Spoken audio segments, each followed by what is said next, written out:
ಈ ರೀಡಿಂಗ್ ನಿಮಗೆ ಅನ್ವಯಿಸಿದರೆ ಅಥವಾ ರೆಸೊನೇಟ್ ಆದರೆ ಮಾತ್ರ ತೊಗೊಳ್ಳಿ, ಇಲ್ಲಾಂದರೆ ಬಿಟ್ಬಿಡಿ. ಇದು ಒಂದು ಜನರಲ್ ರೀಡಿಂಗ್ ಮಾತ್ರ ಆಗಿರುತ್ತೆ.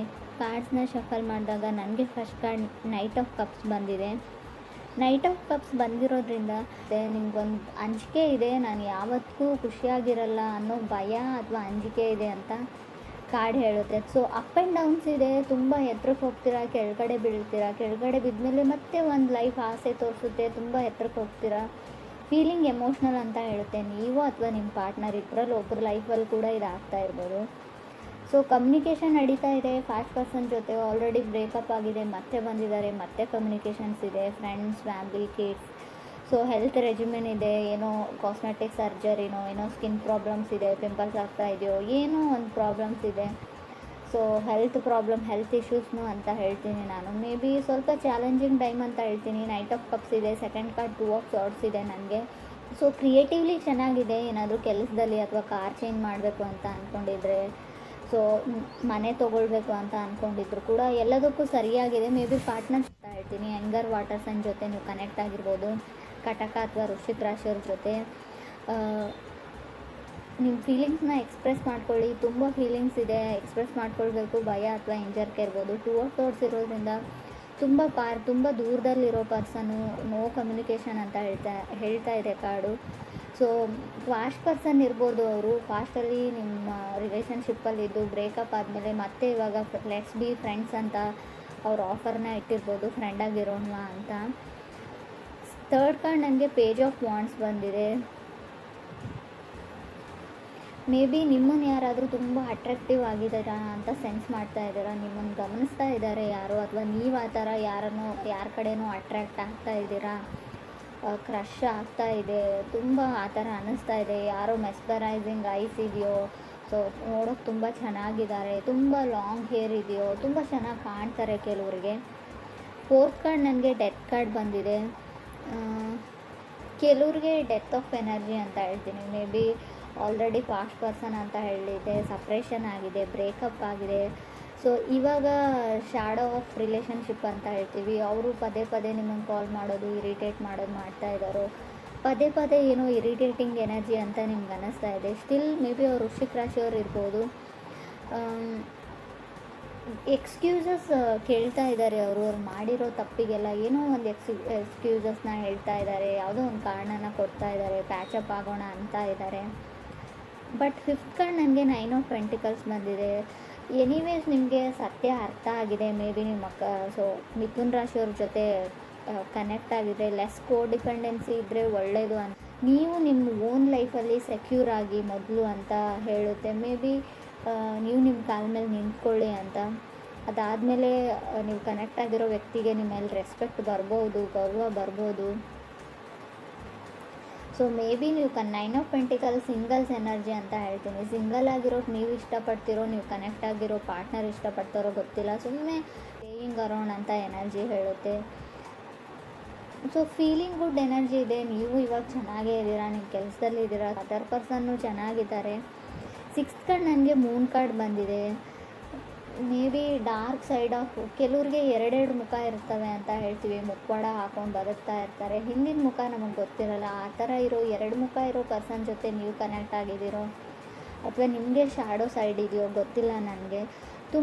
ಅವ್ರ ಲೈಫಲ್ಲಿ ತುಂಬ ಜನ ಬಂದರು ಹೋದರು, ಅವರಿಗೆ ಸೀರಿಯಸ್ನೆಸ್ ಕಮ್ಮಿ. ಇನ್ನೂ ನೀವು ಒಬ್ಬರೇ ಇಲ್ಲ ಲೈಫಲ್ಲಿ, ಅವ್ರ ಲೈಫಲ್ಲಿ ಇನ್ನೂ ಒಬ್ಬರು ಕೂಡ ಇರಬಹುದು, ಕಟಕ ರಾಶಿಯವರು ಅಂತ ಕೂಡ ಕಾರ್ಡ್ ಹೇಳುತ್ತೆ. ಸೊ ಫ್ರೆಂಡ್ಸ್, ಇದು ಎಲ್ರಿಗೂ ಅಲ್ಲ, ಕೆಲವರಿಗೆ ಮಾತ್ರ. ಮೂನ್ ಕಾರ್ಡ್ ಕೂಡ ಸಪ್ರೇಷನ್ ಎನರ್ಜಿನ ರೀಪ್ರೆಸೆಂಟ್ ಮಾಡುತ್ತೆ. ಇದು ಕೂಡ ಬ್ರೇಕಪ್ನ ಹೇಳುತ್ತೆ. ಆಲ್ರೆಡಿ ನೀವು ಮದುವೆ ಆಗಿದ್ರೆ, ಮ್ಯಾರಿಡ್ ಇದ್ದರೂ ಕೂಡ ಡಿವೋರ್ಸ್ವರೆಗೂ ಹೋಗ್ಬೋದು. ತುಂಬ ಎಮೋಷ್ನಲ್ ಡ್ರೈನಿಂಗ್ ಎನರ್ಜಿ ಅಂತ ಹೇಳ್ತೀವಿ. ಕಣ್ಣಲ್ಲಿ ನೀರು ಹಾಕ್ಬೋದು, ಸ್ಯಾಡ್ನೆಸ್ಸು, ಡಿಪ್ರೆಷನ್ನು. ನಿಮ್ಮ ತಾಯಿ ಜೊತೆ ಜಗಳ ಆಡಿದ್ರೂ ಕೂಡ ಮೂನ್ ಕಾರ್ಡ್ ಬಂದಿರುತ್ತೆ. ತಾಯಿ ಜೊತೆ ಮನಸ್ತಾಪ ಇದ್ದರೆ, ಪೇರೆಂಟ್ಸ್ ಜೊತೆ ಇದ್ದರೂ ಕೂಡ ತುಂಬ ಮಿಸ್ಸಿಂಗ್ ಎನರ್ಜಿ. ನಿಮ್ಮ ಪೇರೆಂಟ್ಸ್ ನಿಮ್ಮನ್ನು ಮಿಸ್ ಮಾಡ್ಕೊಳ್ತಾ ಇದ್ದರೆ, ನೀವು ನಿಮ್ಮ ಪೇರೆಂಟ್ಸ್ನ ಮಿಸ್ ಮಾಡ್ಕೊಳ್ತಾ ಇದ್ದರೂ ಕೂಡ ಆ ಕಾರ್ಡ್ ಬಂದಿರುತ್ತೆ. 7th ಕಾರ್ಡ್ ನನಗೆ 5 ಆಫ್ ಸಾರ್ಡ್ಸ್ ಬಂದಿದೆ. 5 ಆಫ್ ಸಾರ್ಡ್ಸು ಕೂಡ ಅದನ್ನೇ ಹೇಳುತ್ತೆ. ಸೊ ಕೇರ್ಫುಲ್ ಆಗಿರಿ. ನೀವು ನಂಬಿರೋ ವ್ಯಕ್ತಿ ನೀವು ನಂಬಿದ ಹಾಗೆ ಇಲ್ಲ, ಎಲ್ಲೋ ಮೋಸ ಹೋಗ್ತಾ ಇದ್ದೀರಾ ನೀವು. ಸೊ ನಿಮ್ಮನ್ನು ಮೂಲೆ ಗುಂಪು ಮಾಡ್ತಾ ಇದ್ದಾರೆ ಜನ ಅಂತ ಹೇಳ್ತಾ ಇದೆ ಕಾರ್ಡು. ಸೊ ನಿಮಗೇನೋ ಹೇಳ್ತಾರೆ, ಬೇರೆಯವ್ರಿಗೇನೋ ಹೇಳ್ತಾರೆ. ಆಲ್ರೆಡಿ ಅವ್ರ ಲೈಫಲ್ಲಿ ಯಾರೋ ಇದ್ದಾರೆ. ಸೊ ಅವ್ರಿಗೂ ಗೊತ್ತಿಲ್ಲ, ನಿಮಗೂ ಗೊತ್ತಿಲ್ಲ. ಸೊ ಏನೋ ನಡೀತಾ ಇದೆ, ನಿಮ್ಗೆ ತಿಳಿದೇ ಇರೋ ಹಾಗೆ ತುಂಬ ಮಿಸ್ಟೀರಿಯಸ್ ಎನರ್ಜಿ ಇದೆ. ಗುಟ್ಟಾಗಿ ಏನೋ ಮಾಡ್ತಾ ಇದ್ದೀರಾ ನೀವು ಅಥವಾ ಅದರ್ ಪರ್ಸನ್ನು, ಅಥವಾ ನೀವು ಕನೆಕ್ಟ್ ಆಗಿರೋ ವ್ಯಕ್ತಿ ತುಂಬ ಜನಗಳ ಮಧ್ಯೆ ಇರ್ತಾರೆ. ಫ್ಲರ್ಟ್ ಮಾಡೋ ಟೈಪ್ ಆಫ್ ಪರ್ಸನ್ ಇದ್ದಾರೆ ಅವರು.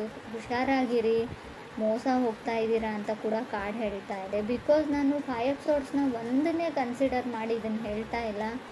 8 ಕಾರ್ಡ್ ನನಗೆ 7 ಆಫ್ ಸೋರ್ಡ್ಸ್ ಬಂದಿದೆ. ಇಟ್ಸ್ ಓವರ್ ಅಂತ ಹೇಳ್ತಾ ಇದೆ.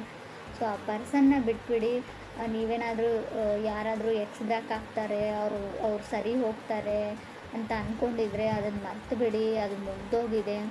ಯಾವುದಾದ್ರೂ ಮೆಸೇಜಿಗೆ ವೆಯ್ಟ್ ಮಾಡ್ತಾಯಿದ್ರೆ, ಯಾರ್ದಾದ್ರೂ ಕಾಲಿಗೆ ವೆಯ್ಟ್ ಮಾಡ್ತಾಯಿದ್ರೆ, ಖಂಡಿತ ಅವ್ರು ನಿಮಗೆ ಮೆಸೇಜ್ ಬ್ಯಾಕ್ ಮಾಡಲ್ಲ, ಕಾಲ್ ಬ್ಯಾಕ್ ಮಾಡಲ್ಲ. ಮಾಡಿದರೂ ಕೂಡ ಅವ್ರು ಸರಿ ಹೋಗಿರಲ್ಲ. ಅವ್ರ ಲೈಫ್ ಬಗ್ಗೆ ಅವರೇ ಕ್ಲಿಯರ್ ಇಲ್ಲ, ಅವ್ರ ಡಿಸಿಷನ್ ಬಗ್ಗೆ ಅವರೇ ಕ್ಲಿಯರ್ ಇಲ್ಲ. ಸೊ ಅಂಥ ವ್ಯಕ್ತಿನ ನೀವು ಹೇಗೆ ನಂಬ್ತೀರಾ ಅನ್ನೋದು ಕೂಡ ಇಲ್ಲಿ ಬಿಗ್ ಕ್ವಶನ್ ಆಗುತ್ತೆ. ಸೊ ತುಂಬ ಸಿಟ್ಟು ಬರ್ತಾ ಇದೆ. ಸೊ ಮೇ ಬಿ ನಿಮ್ಮ ಮೇಲೆ ಅವ್ರು ಕೋಪ ಮಾಡ್ಕೊಂಡಿದ್ದಾರೋ ಅಥವಾ ಅವ್ರ ಮೇಲೆ ನೀವು ಕೋಪ ಮಾಡ್ಕೊಂಡಿದ್ದಾರೋ. ತುಂಬ ಅಗ್ರೆಸಿವ್ ಎನರ್ಜಿ ಇದೆ ಅಂತ ಹೇಳ್ಬೋದು. ರೀಡಿಂಗಲ್ಲಿ 5 ಆಫ್ ಸೋರ್ಡ್ಸ್ ಮತ್ತು 7 ಆಫ್ ಸೋರ್ಡ್ಸ್ ಒಂದರಿಂದ ಒಂದು ಕಾರ್ಡ್ ಬಂದರೆ ತುಂಬ ಅಗ್ರೆಸಿವ್. ಮನೆಯವ್ರ ಮೇಲೆ ಕೋಪ ಮಾಡ್ಕೊಳ್ತಾ ಇದ್ದೀರೋ, ಕಲೀಗ್ ಮೇಲೆ ಕೋಪ ಮಾಡ್ಕೊಳ್ತಾ ಇದ್ದೀರೋ. ಸೊ ಏನನ್ನೇ ಹೇಳಿ, ನೀವು ಯಾವುದನ್ನೇ ಹೇಳಿದ್ರು ಕೂಡ ತೊಗೊಳ್ಳೋಕೆ ರೆಡಿ ಇಲ್ಲ. ಕ್ಯಾಶುವಲಾಗಿ ಯಾರಾದರೂ ಮಾತಾಡೋಕ್ಕೆ ಬಂದರೂ ಅವ್ರ ಮೇಲೆ ಕೂಡ ರೇಗ್ ಬಿಡ್ತೀರಾ ಇತ್ತೀಚೆಗೆ ಅಂತ ಕಾರ್ಡ್ ಹೇಳ್ತಾ ಇದೆ. 9th ಕಾರ್ಡ್ ನನಗೆ ಹ್ಯಾಂಗ್ ಮ್ಯಾನ್ ಬಂದಿದೆ. ಸೊ ನೀವು ಯಾವುದಕ್ಕಾದರೂ ವೆಯ್ಟ್ ಮಾಡ್ತಾಯಿದ್ರೆ ಇನ್ನೂ ನಿಧಾನನೇ ಹೇಳುತ್ತೆ ಕಾರ್ಡು. ಹ್ಯಾಂಗ್ ಮ್ಯಾನ್ ಇರೋದ್ರಿಂದ ತುಂಬ ಸ್ಲೋ ಮೂವಿಂಗ್ ಎನರ್ಜಿ ಇದೆ. ಆ ವ್ಯಕ್ತಿ ಬಂದರೂ ಕೂಡ ತುಂಬ ವರ್ಷನೇ ಆಗುತ್ತೆ ನಿಮ್ಮ ಲೈಫಲ್ಲಿ ಬರೋದಕ್ಕೆ. ಅಷ್ಟೊತ್ತಿಗೆ ನಿಮ್ಮ ಲೈಫ್ ತುಂಬ ಮುಂದೆ ಹೋಗಿರುತ್ತೆ, ನೀವು ಮೂವ್ ಆನ್ ಆಗಿರ್ತೀರ. 10th ಕಾರ್ಡ್ ನನಗೆ 6 ಆಫ್ ಸೋರ್ಡ್ಸ್ ಬಂದಿದೆ. 6 ಆಫ್ ಸೋರ್ಡ್ಸ್ ಕೆಲವೊಮ್ಮೆ ತುಂಬ ಕಾಂಪ್ರಮೈಸ್ ಆಗೋ ಎನರ್ಜಿನ, ಆಲ್ರೆಡಿ ನೀವು ತುಂಬ ವಿಷಯಗಳನ್ನ ಬಿಟ್ಕೊಟ್ಟಿದ್ದೀರಾ, ತುಂಬ ಎಫರ್ಟ್ ಹಾಕಿದ್ದೀರಾ ಈ ರಿಲೇಷನ್ಶಿಪ್ಗೆ, ತುಂಬ ಕಾಂಪ್ರಮೈಸಸ್ನ ಆಗಿದ್ದೀರಾ ಅಂತ ಕೂಡ ಕಾರ್ಡ್ ಹೇಳುತ್ತೆ ಇದನ್ನು ಉಳಿಸ್ಕೊಳ್ಳೋಕ್ಕೆ. ಸೊ ಇವಾಗ ನಿಮ್ಗೆ ರಿಯಲೈಸ್ ಆಗ್ತಾ ಇದೆ ನೀವೇನೇನು ತಪ್ಪು ನಿರ್ಧಾರಗಳನ್ನ ತೊಗೊಂಡಿದ್ದೀರಾ, ಯಾವ ಥರ ಆ ಪರ್ಸನ್ ನಿಮ್ಮನ್ನು ಯೂಸ್ ಮಾಡಿಕೊಂಡ್ರು, ಗ್ರ್ಯಾಂಟೆಡಾಗಿ ತೊಗೊಂಡ್ರು. ಸಮ್ಟೈಮ್ಸ್ ನೀವು ಓವರ್ ಎಮೋಷ್ನಲ್ ಆಗ್ತಿರೋ, ಅದರ್ ಪರ್ಸನ್ ಓವರ್ ಎಮೋಷ್ನಲ್ ಆಗ್ತಾರೋ. ತುಂಬ ಎಮೋಷ್ನಲಿ ಡ್ರೈನ್ಡ್ ಎನರ್ಜಿ ಅಂತ ಹೇಳ್ತೀನಿ. 11th ಕಾರ್ಡ್ ನನಗೆ 10 ಆಫ್ ಕಪ್ಸ್ ಬಂದಿದೆ. ಮೇ ಬಿ ನೀವು ಅಂದ್ಕೊಂಡಿರ್ಬೋದು ಆ ವ್ಯಕ್ತಿ ನಿಮ್ಮನ್ನು ಮದುವೆ ಆಗ್ತಾರೆ, ಆಫಿಷಿಯಲಿ ನೀವು ಒಂದು ಮ್ಯಾರಿಡ್ ಲೈಫಲ್ಲಿ ಇರ್ತೀರಾ ಅಂದರೆ ಅದು ಒಂದು ನಿಮ್ಮ ಡ್ರೀಮು ಅಂತ ಹೇಳ್ತಾ ಇದೆ. ಕನಸು ಆ ಥರ ಆಗಲ್ಲ. ಸೊ ಆಲ್ರೆಡಿ ಅವ್ರ ಲೈಫೇ ಒಂದು ಮೆಸ್ ಇದೆ, ಗೊಂದಲದ ಗೂಡಾಗಿದೆ ಅವ್ರ ಲೈಫು. ಅವ್ರ ಲೈಫಲ್ಲಿರೋ ಪ್ರಾಬ್ಲಮ್ಸ್ನ ಅವ್ರು ಸಾಲ್ವ್ ಮಾಡಿಕೊಂಡು ಹೊರಗಡೆ ಬರೋದು ತುಂಬ ಕಷ್ಟ. ಅಥವಾ ಇಲ್ಲಿ ನಾನು ಈ ಪ್ಲೇಸಲ್ಲಿ ನೀವಿದ್ರೆ ನಿಮ್ಮ ಲೈಫೇ ಗೊಂದಲ ಆಗಿರ್ಬೋದು, ಅಲ್ಲಿಂದ ಹೊರಗಡೆ ಬಂದು ಸೊ ಈ ರಿಸ್ಕ್ನ ನೀವು ತೊಗೊಳ್ಬೋದಾ ಅಂತ ಯೋಚನೆ ಮಾಡಿ. ನೀವು ನಂಬಿರೋ ವ್ಯಕ್ತಿ ನಿಮ್ಮ ನಂಬಿಕೆನ ಉಳಿಸ್ಕೊಳ್ತಾರ ಅನ್ನೋದು ಕೂಡ ತುಂಬ ಕಷ್ಟ. 12th ಕಾರ್ಡ್ ನನಗೆ ಏಸ್ ಆಫ್ ಪೆಂಟಿಕಲ್ಸ್ ಬಂದಿದೆ. ಸೊ ನಿಮ್ಗೆ ಯಾರಾದರೂ ಸಾರಿ ಕೇಳ್ಬೋದು, ಅಪಾಲಜಿ ಕೇಳ್ಬೋದು, ಅಥವಾ ನೀವು ಯಾರಿಗಾದ್ರೂ ಕೇಳ್ಬೋದು. But something better. ನೀವು ಇವಾಗ ಕನೆಕ್ಟ್ ಆಗಿರೋ ಪರ್ಸನ್ಗಿಂತ, ಕನೆಕ್ಟ್ ಆಗಬೇಕು ಅಂತ ಅಂದ್ಕೊಂಡಿರೋ ಪರ್ಸನ್ಗಿಂತ ಆಲ್ರೆಡಿ ಬ್ರೇಕಪ್ ಆಗಿದ್ದರೆ ಅವ್ರಿಗೋಸ್ಕರ ವೆಯ್ಟ್ ಮಾಡ್ತಾಯಿದ್ರು, ಅವರೆಲ್ಲರಿಗೂ ಒಂದೇ ಮಾತು ಹೇಳ್ತೀನಿ, something better is waiting for you ಅಂತ. ಮುಂದೆ ಫ್ಯೂಚರಲ್ಲಿ ನಿಮಗೆ ಒಳ್ಳೆಯದೇನೋ ಕಾದಿದೆ, ಹೊಸ ವ್ಯಕ್ತಿ ಕಾದಿದ್ದಾರೆ ಅಂತ ಹೇಳ್ಬೋದು ನಾನು. 12th ಕಾರ್ಡ್ ನನಗೆ ಸ್ಟಾರ್ ಕಾರ್ಡ್ ಬಂದಿದೆ. ಸ್ಟಾರ್ ಕಾರ್ಡ್ ಕೂಡ ಅದನ್ನೇ ಹೇಳ್ತಾ ಇದೆ, ಟ್ರೈನ್ ಟು ಮೂವ್ ಆನ್. ಆ ವ್ಯಕ್ತಿನ ಬಿಡಿ, ಆ ಸಿಚುವೇಶನ್ನ ಬಿಡಿ, ಆ ಪರ್ಸನ್ನ ಬಿಡಿ. So get your wish granted ಅಂತ ಹೇಳ್ತಾ ಇದೆ. ಗೆಟ್ಟಿಂಗ್ ಯುವರ್ ವಿಶ್ ಗ್ರ್ಯಾಂಟೆಡ್ ಅಂತ ಹೇಳ್ತೀನಿ ಇದನ್ನು ನಾನು ಸರಿಯಾಗಿ ಹೇಳೋದಾದರೆ. If this person come to you, ಆ ವ್ಯಕ್ತಿ ನಿಮ್ಮ ಹತ್ರಕ್ಕೆ ಬಂದರೆ, ಸೊ ರೈಟ್ ನಾವು ನಾನು ಬ್ಯುಸಿಯಾಗಿದ್ದೀನಿ, ಇದ್ರ ಬಗ್ಗೆ ಎಲ್ಲ ಯೋಚನೆ ಮಾಡಲ್ಲ ಅಂತ ಹೇಳಿ ಅಂತಲೇ ಕಾರ್ಡ್ ಹೇಳ್ತಾ ಇದೆ. ಮೇ ಬಿ ನೀವೇನಾದರೂ ಈ ಬಾರಿ ಕಮಿಟ್ ಆದರೆ, ಈ ಬಾರಿ ಆ ವ್ಯಕ್ತಿ ಮಾಡಿರೋ ತಪ್ಪುಗಳನ್ನೆಲ್ಲ ಕ್ಷಮಿಸಿ ಅವ್ರ ಜೊತೆಗೆ ಹೋದರೆ ಖಂಡಿತ ಲೈಫಲ್ಲಿ ಖುಷಿಯಾಗಿರ್ತೀರ ಅಂತ ನಾನು ಗ್ಯಾರಂಟಿ ಕೊಡೋಲ್ಲ. ಆಲ್ರೆಡಿ ಟೋಟಲ್ ಮೆಸ್ ಅಂತ ಹೇಳ್ತೀನಿ. ತುಂಬ ಗೊಂದಲಗಳಿವೆ, ತುಂಬ ಡಿಫಿಕಲ್ಟೀಸ್ ಇದೆ, ಚಾಲೆಂಜಸ್ ಬರ್ಬೋದು ಲೈಫಲ್ಲಿ. ಯೋಚನೆ ಮಾಡಿ ರಿಸ್ಕ್ ತೊಗೊಳಕ್ಕೆ ರೆಡಿ ಇದ್ದರೆ ನಿಮ್ಮ ಇಷ್ಟ.